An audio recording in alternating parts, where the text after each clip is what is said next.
Hey everyone, welcome to the 9.6 test server.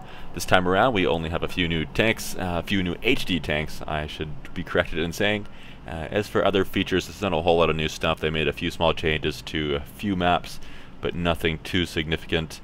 One of the biggest things that happened other than these HD tanks this time around is that they have nerfed and buffed a lot of tanks. A lot of the tanks, such as a lot of the tank destroyers, except for the premium ones, they nerfed their view range by, I'd say on average, probably around 30 meters. That's just a guess though. And a lot of the scouts were rebalanced. So most of the new ones, such as the T-37 and the M41, got a little bit of a nerf. And some of the older ones, such as the T-71, the T-54 lightweight actually got a buff as well. And the MT-25, which was way back when the T-52 replacement, got a small buff. And I'm not sure how much you'll really notice those, but they are notable.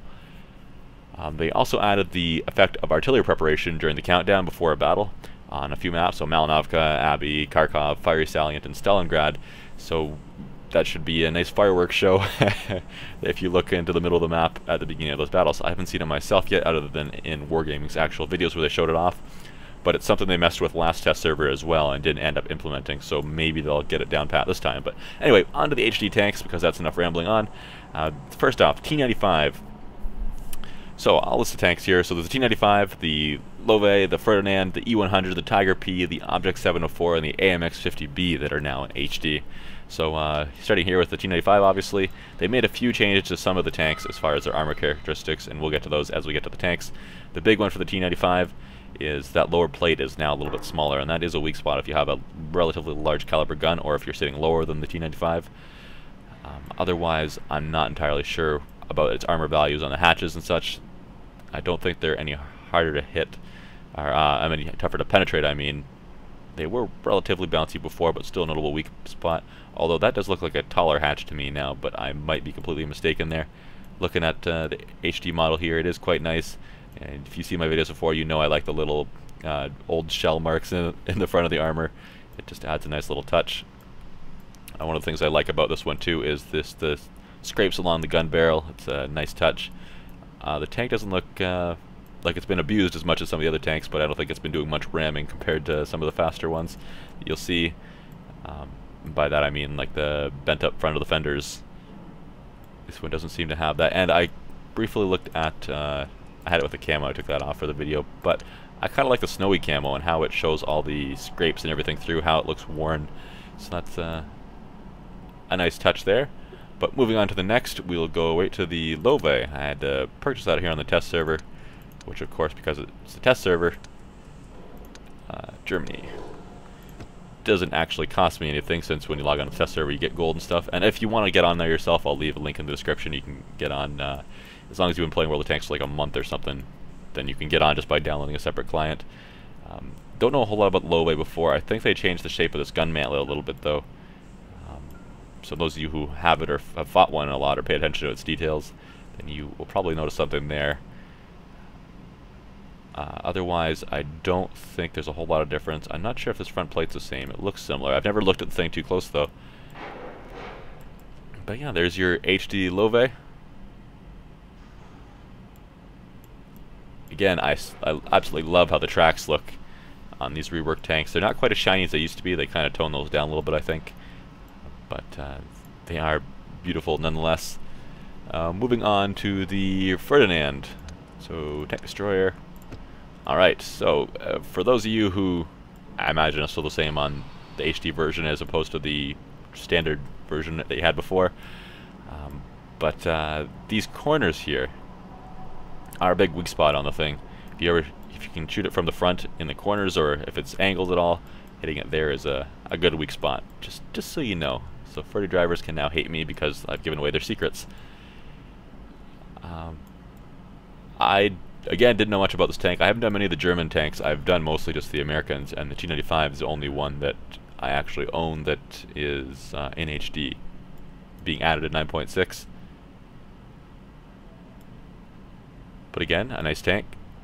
I always like to look at the top of the tanks. You can see all the little hatches and all the sensory whatchamacallits up there, viewports and various pieces of equipment. And I guess Wargaming too has decided they'd like to put extra things on the tanks. I've been seeing articles about that from various sources. And next up is the E100, a favorite of a lot of people, I think, just as an iconic tank. There will be one big change you'll notice about this. And look at that front plate. Let's go to the other side. I like this side better. Out of the way light. This plate used to be just one solid piece, one flat piece going across. Now it's actually two, and as far as I know, this part here has thinner armor than this part, even though it's although it's better angled if you're shooting at it from the front. But it might be a weak spot, especially if you're up on higher ground. Something to consider for you. And once again, I always like the stuff on top of the tanks. I always like the exhausts, looking at them, because they show every little dent now. So that's always a very nice look. And also there's the usual engine deck stuff, as well as top of the turret. This bar here looks like it might be, I know it always was a weak spot, but it looks like it might be easier to hit than before, but maybe it just looks easier to hit when you're up close as opposed to when you're shooting it from 200 meters away. Tracks are mostly covered by the side skirts, obviously, but still looking beautiful down there. And onto the Tiger P, also in HD this time around. Looking down the gun barrel, is this one rifled? It is. It is. Bent up fenders. Beautiful job on these. I guess Wargaming's been having a third-party modeler or whoever of some sort making these HD models, so Wargaming doesn't have control over what order the models come in and everything, so they're just getting them as they're getting them. Otherwise, I think if they would have done all the premium ones first and then all the standard account ones later on, then they probably would have sold a lot more premiums. But that's not necessarily a good thing for the game, because do you really want a ton more premium tanks running around? Not necessarily. But Tiger P's not a premium, though. Just a very well armored standard tank. I'll call it standard, I guess, because it's not premium. And Object 704.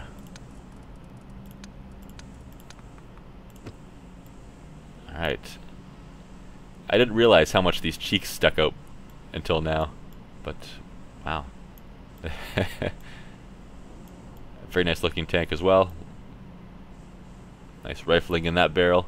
Beautiful. Some very nice details. I just love looking at the suspension. I just drool over that suspension.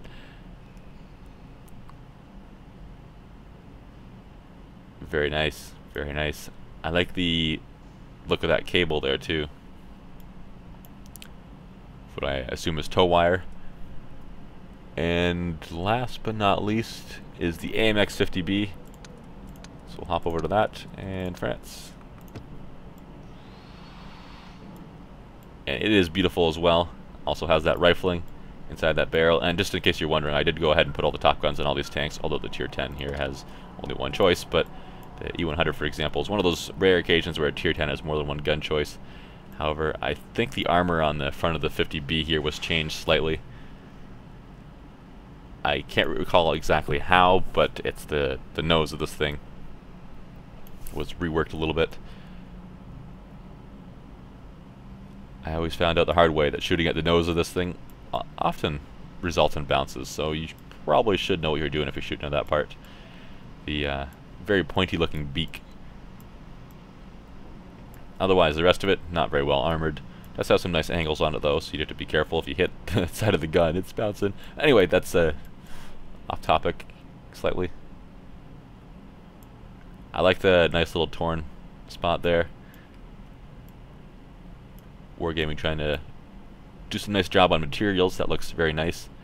Hopefully one day they'll make the material look on stuff like the T-54E1 on its turret, because it's supposed to be cloth covering the what would be like in here on it when it lifts its gun up. Hopefully one day they'll work on that and give it a more realistic armor value of, you know, 10 millimeters of armor because it's cloth. But not today, I guess. Doesn't seem like it does. Anyway, that's the 50B. One of the nicer looking ones in this update, in my opinion. Nice machine gun up there.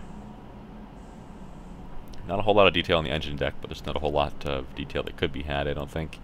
So they just threw on some various pieces of equipment and called it right there. Alright, another beautiful tank. Again, I can drool over the tracks, how round those road wheels are compared to some of the older models they have in the game where it's almost like you're using squares. And yeah, I hope you enjoyed. If you want to download the test server yourself, I'll put a link in the video description for that. I'll also put a link to the changes that have happened in this update, which is possibly the same link as you can download the test server from. But yeah, hopefully you enjoyed, and I will see you around.